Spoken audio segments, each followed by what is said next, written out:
Well, hello there, my little cherry tomatoes. Welcome to another edition of Why Come No One Told Me That, which is my series where I take 3 years to go in depth on the basics of skincare and makeup application. I've been doing this since 2017, like halfway through. So in the year 2030, we can be expected to close it out. And hopefully by then I will have changed the name to something less annoying. The last few episodes have been on highlighting and contouring and bronzing. And this episode is going to show how all of those things tie together cohesively on your face. If you're new here, hi! And if you're not new here but you want a refresher, I will put links to the previous videos in the description box if you're really trying to understand how to bronze, contour, highlight your face, all that jazz. And even if you haven't seen those, this should still be helpful information. So I'm going to do all of those steps on my face, and I've started out with everything else done because I wanted to be able to show you guys clearly the difference that those just facial kind of coloring and shaping steps make without any other influence on the before and after. Normally I wouldn't have done my eyes and mascara and brows and everything until the end, but what matters is that at this point in the steps, I have put on my priming moisturizer and my foundation. I haven't put on any concealer yet because concealer is going to be the first step of my highlighting, contouring, bronzing, blushing stage. When I say concealing right now, I mean under eye concealing. Obviously, if you guys are here, you have an internet connection and you've probably seen some other beauty tutorials and you know that you can do really dramatic highlighting and contouring with concealer, or you can do it more subtly. This, as with most of my tutorials, is going to be more on the subtle end of the spectrum, so I'm really only going to be doing it under the eyes. You could take it down the nose, forehead, chin, all that jazz. The point of this tutorial is not to show you the intensity with which you're going to apply these steps, but just kind of how they work together and some general information about why you're doing them. Speaking of why you're doing things, that's really the main thing I want to drive home through this series, is I want you to understand why you do stuff to your face. In this case, if you're putting on under eye concealer, you could have multiple reasons for wanting to do that. Dark circles under your eyes and wanting to enhance the structure of your face to look more dynamic and to make your cheekbones pop a little bit more. Assuming you just want to get rid of dark circles and you want to keep things super natural, you don't have to use a concealer that's, a couple shades lighter. You can just do color correcting, you can just do a little bit lighter, and you can just keep it right where you have darkness. But if, as in this case, you want to enhance the structure a little bit, then you can use a concealer that's a couple shades lighter, and you can take it not just where you have darkness, but all kind of up along your cheekbone a little bit. So that's what we're gonna do.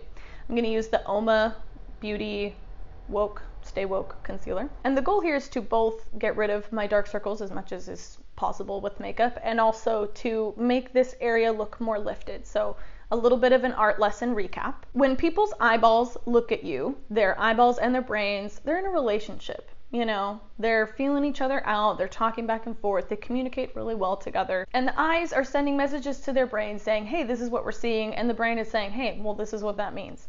So when eyeballs see things that are lighter and more saturated, they think, hey, that thing's closer to me. Whereas if something is darker and less saturated, they're like, well, that's farther away. Think about it like you're looking at a forest. The trees that are closer to you are gonna look more green and they're gonna be brighter. And then as they get further away, they're gonna look a little gray or a little less saturated and darker. Also, if more light is hitting something, that means it's poking out closer to whatever light source there is. So whether you're inside and you've got lighting around you, or you're outside and you have the sun, if your cheekbones are pronounced, the way that people's brains understand that that's what your cheekbones look like is that light hits the top of them and then shadows curve underneath them. And the more dramatic the cheekbones, the more dramatic that shift from highlight to shadow will be. So if you're trying to enhance the structure of your face, make it seem more angular, make it seem like your zygomatic bones or cheekbones are more pronounced, you're going to want to lighten this area. So that's why highlights work the way that they do. I really like this concealer, as I've said now in like every recent video I've made. It is quite pigmented, so you don't need to use a lot. So I'm just going to do a little dot. And I'm following that kind of natural curve of, I do want to get where my dark circles are, which is right in here. You can find that area really easily by tilting your head down, and you'll see a little shadow like, hey, this is where I am. Also, if you have to like work to find where your dark circles are, good for you. And now I'm going to take a damp sponge and I'm going to tap that in, and I'm blending it. You can feel with your fingers, the magic of touch. It's a beautiful thing. You can feel with your fingers where the highest point of your cheekbone is. There's an indentation where your temple is, and just beneath that, you can feel your zygomatic bone quite literally, and you want to take the concealer along that, and then just let it taper down. So you applied kind of along this bone, and then you're just pressing it in with a million little presses and letting it taper down. You don't want to put it all over unless you do. I'm not here to tell you what you want to do. You can also use your fingers. For me, a sponge is a little faster, and I'm an incredibly passionately lazy person. So if something is a little bit quicker, I usually opt for that. All right, so I've brightened my face, and I've also tricked all of you into thinking that my cheekbones are a little peppier than they are. Next up, bronzing.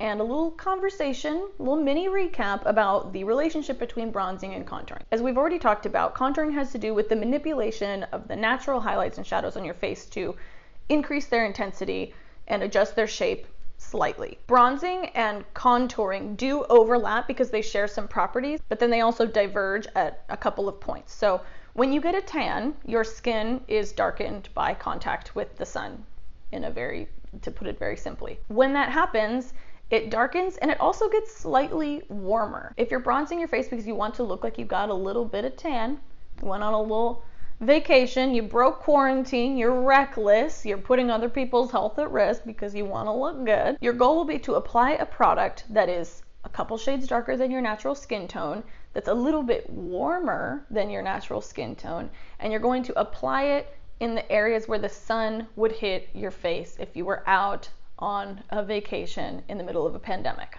I just had this idea. If you want to really figure that out, you could sit in the dark. This is funny, but I actually think it's a good idea. If you really are not sure what that placement would look like and you need some literal help, you know when you sit in the dark and you tell a ghost story and you put a flashlight under your face and you're like, ah, you're welcome for that sound in your ear.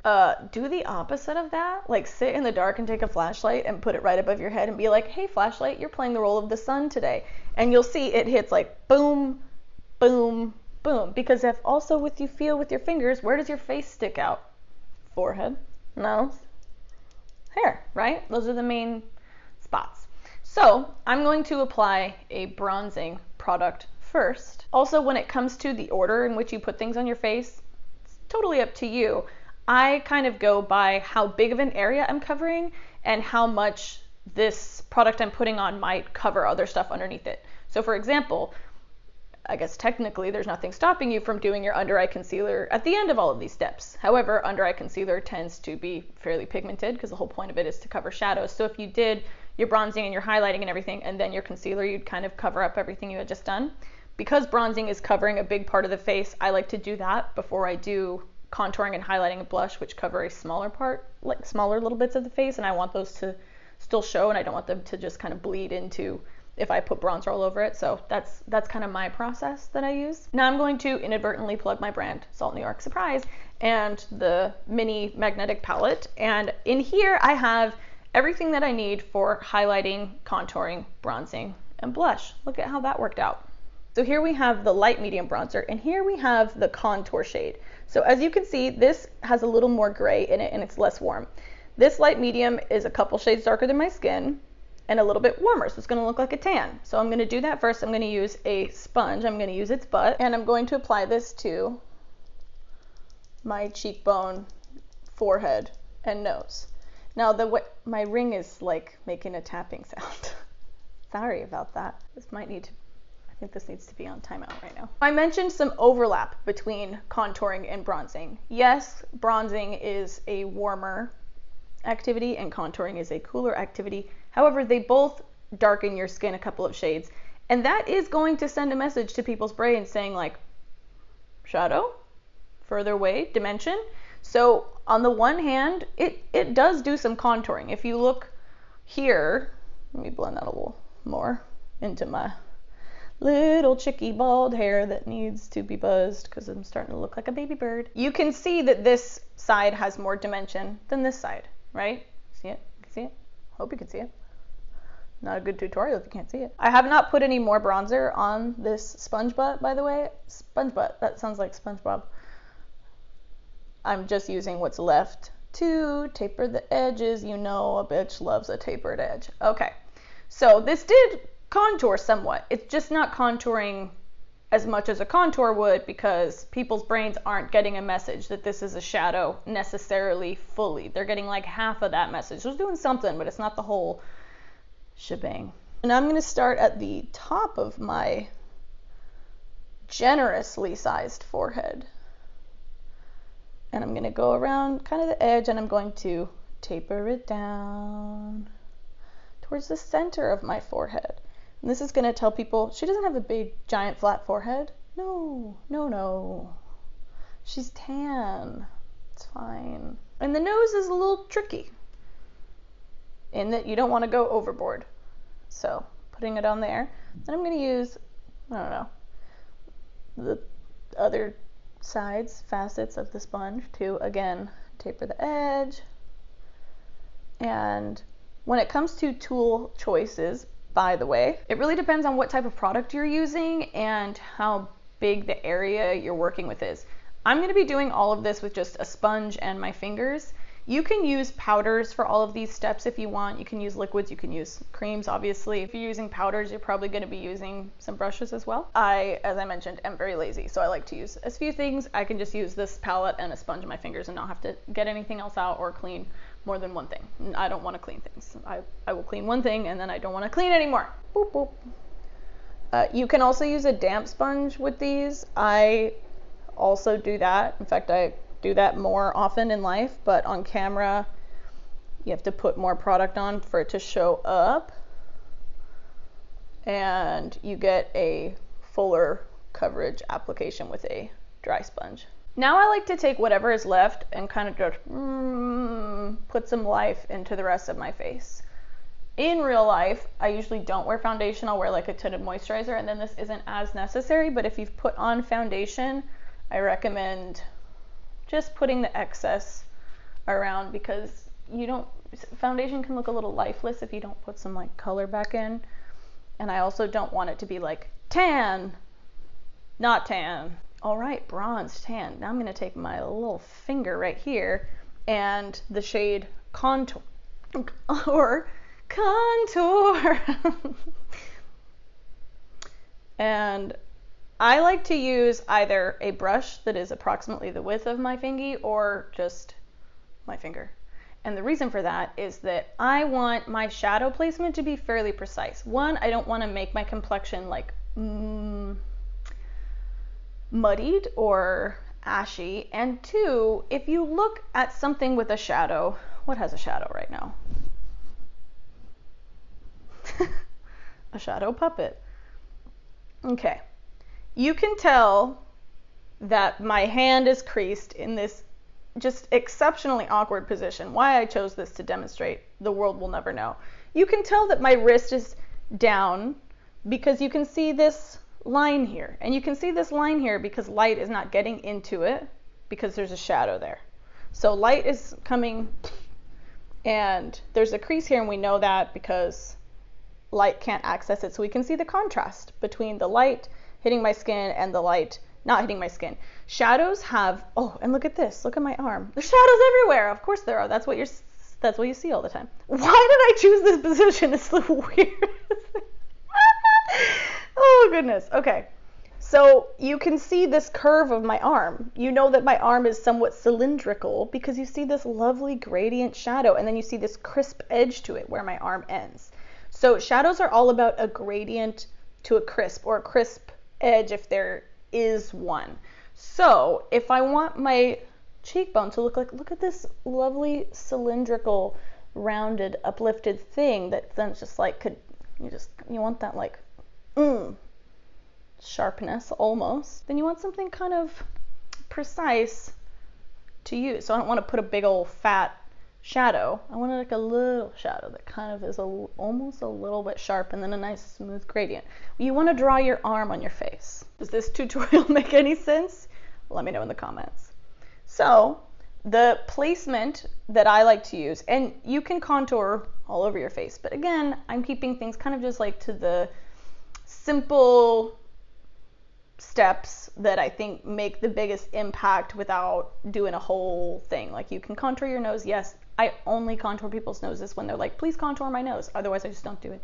I don't think it's necessary. Also, my nose is mad crooked, so it's not for me. I'm going to find the point where the top of my ear meets my head, down to where this little flabbity guy that I'm sure has a name is. And I'm going to imagine a line connecting that little spot to the corner of my mouth. And I'm going to follow that line until I get to about the outer corner of my eye. And I'm going to just draw in. Done. So this is the placement. A slight curve from right here, right where my ears meet my noggin, down like that. Okay, that looks insane. And I know that, don't worry, I know that.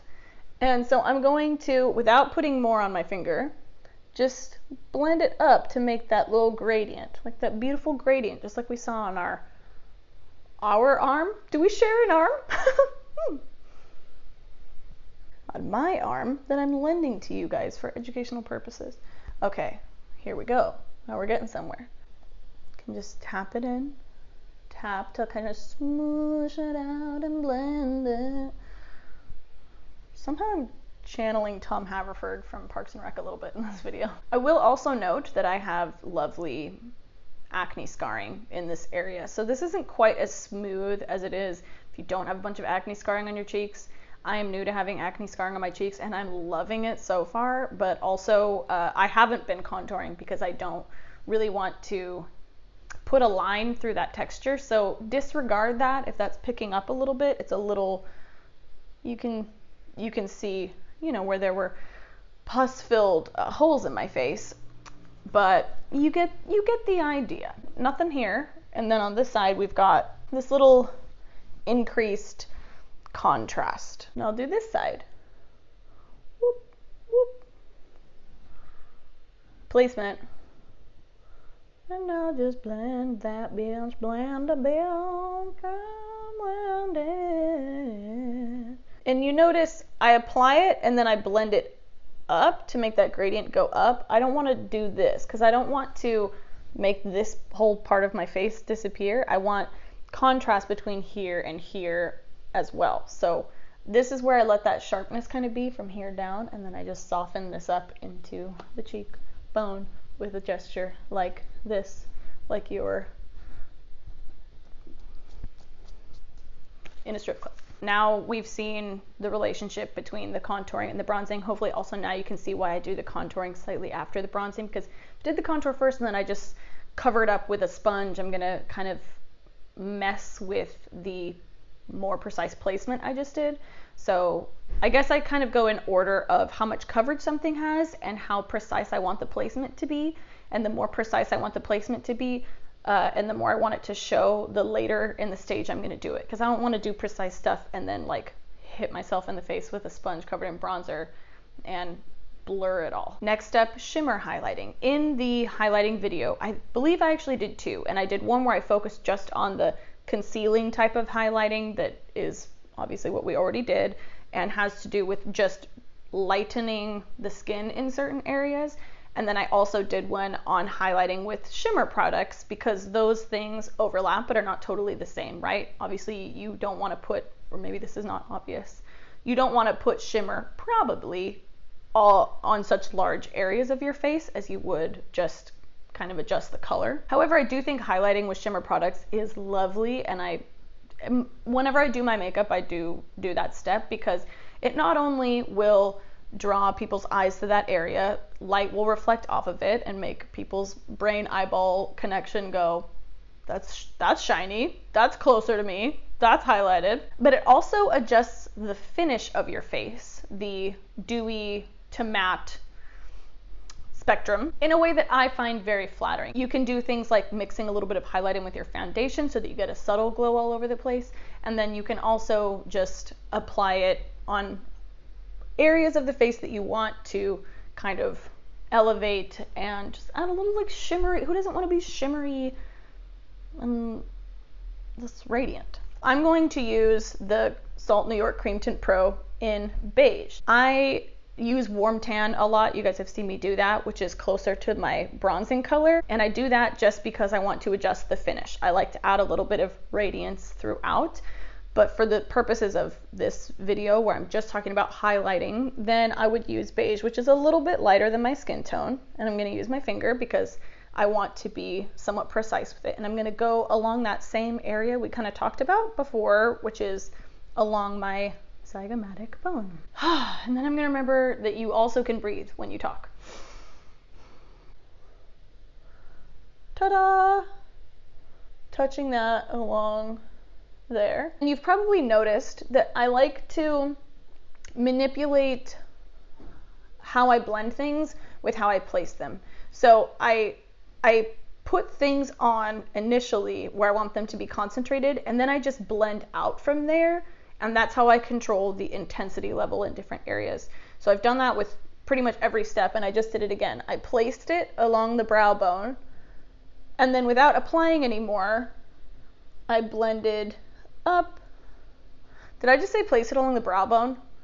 I genuinely don't remember if I said place it along the brow bone or along the cheekbone. I meant to say cheekbone. So place it along the cheekbone, and then I blend it up kind of into the brow bone a little bit. Now you can see the light catching there. This is serving the dual purpose of making my skin look a little dewier and a little healthier and more hydrated, and also making my cheekbone be like pow at people's face. Sorry if that was loud on the mic. I'm getting a little bit more of beige, and I'm going to put it on this side now so you can see it twice. You see that? That's nice. You can also put a little bit on the inner corners of your eyes. You can put it wherever you want, wherever feels pretty to do it. And then last but not least, a little bit of blush. And I'm going to be using Cream Tint Pro in the shade Peach. And I don't smile ever because feminism. No, just kidding. I don't smile when I put on blush because a couple things happen when you do that. Your cheeks go up, like watch this is where my cheeks are. Look at that. So if you smile when you put on your blush, then when you unsmile and you go back to your state of constant existential crisis because the world is crumbling around you and we're in a pandemic and everything's the worst of all time. When you go back to that, your cheeks go down a little bit and your blush placement is a little bit lower, which is something we should all be worrying about at this time. So I like to just stay right here, and with my fingers, you can find where your cheekbone is the most pronounced, and why not put a little bullseye on it, right? Because if people's eyes view things that are more saturated as closer, then you're giving this beautiful range to your cheekbones from the lightened area and the shimmered area and to the bronze kind of throughout, and then the contour down here. You're just adding that kind of like boop, but with a little bit of pop of color, and it also helps to restore any natural flush in your cheeks that you have toned down with foundation, and it looks sexy. Also, I was just starting to use my finger, but I'm actually going to use my sponge tip. So I'm going to just tap a little bit into Peach, and right on that highest point, just gonna tap it, tap that. And I'm using that strategic timing of placement to adjust intensity again. Right when I had the most product on my sponge, I put it right in the center of where my cheekbone is, and then from there I am tapping outwards so that it's a nice gradient. Who wants to guess how many times I've said gradient in this video?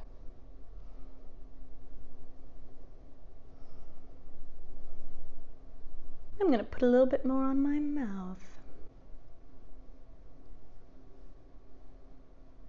All right, guys, that is it. Hopefully this brought this information together for you all. I also just wanted to say thank you guys to everyone that came to the Vampire Diaries pilot watch party last Saturday. It was It was literally the most fun I've ever had on YouTube.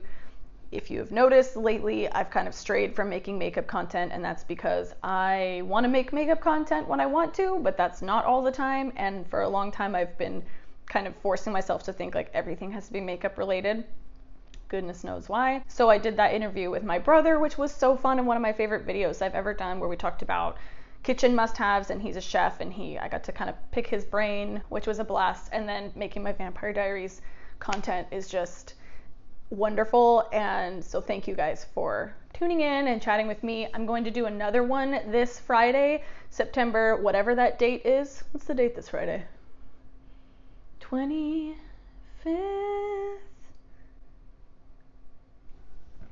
Checking the calendar.